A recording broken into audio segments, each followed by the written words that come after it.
Hi, it's Brenda with Luke's. We're here today to talk about the blog on the Viking machines, both on your Epic, the designer Ruby, and the designer Sapphire.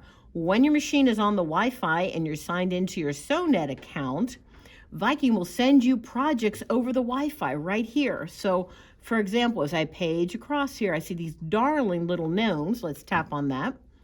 And not only do the instructions come up, some examples of the use of the designs, but also free of charge to you are the designs to make these cute little gnomes. So that is darling. Now I want to give you another example of something that they include in the SONET blog. I'm going to slide across here. We see there's my gnomes, but right here is a pumpkin stitch. So what this is, not only do they send me projects for embroidery, but they actually send me stitches that I can download that then become a part of my machine. So let's follow the process of downloading the stitch. So we see it's right here, and I'm going to touch that, and this is actually an applique stitch that goes on the machine. And I'm going to demonstrate it for you in just a second. So they're sending me a new stitch, and it's called the pumpkin stitch. I'm going to touch this link, and right here it says pumpkin stitch. I'm going to hit the check mark, and now the stitch is part of my machine. So to stitch that out, I'm going to put away my sewing blog. I'm going into sewing. I'm going to do start new, and we are going to find that stitch. So that stitch is now under the file manager, and I see where it says pumpkin stitch. I've selected it. It gives me the particulars of the stitch. I'm going to go ahead and load it. It's suggesting I put on my S foot, and you can see these cute little pumpkins.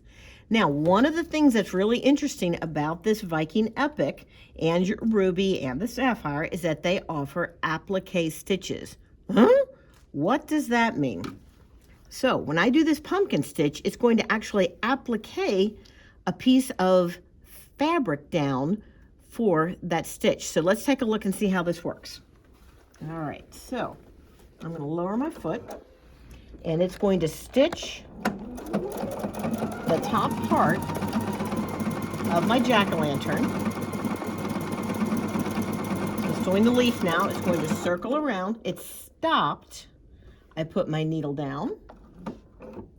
I'm going to raise my foot and put a piece, in this case I'm using felt, a piece of fabric or felt or mylar, whatever I want, behind that needle in the foot. I'm going to go ahead and tell it to continue, and it's going to make that pumpkin for me and stitch the pumpkin itself on the fabric. So you can see that the fabric is not only moving frontwards and backwards, but to the side.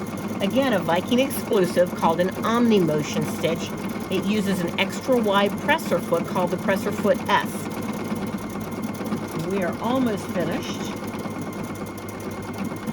All right, so I'm going to hit the button to raise my foot and my needle, pull this to the side, and cut it off. So I've got my clippers. I'm going to cut the fabric away, and I'm going to do this real quick. You could probably take a little bit more time and get an even allowance around it.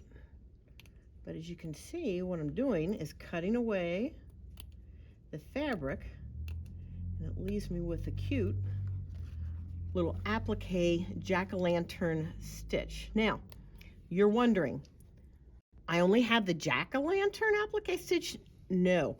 On the Viking and the Ruby and the Epic, there is a whole menu of dimensional stitches, applique stitches, sequin stitches, rhinestone stitches, and we're going to explore those in another video. Till next time, it's Brenda with Luke's.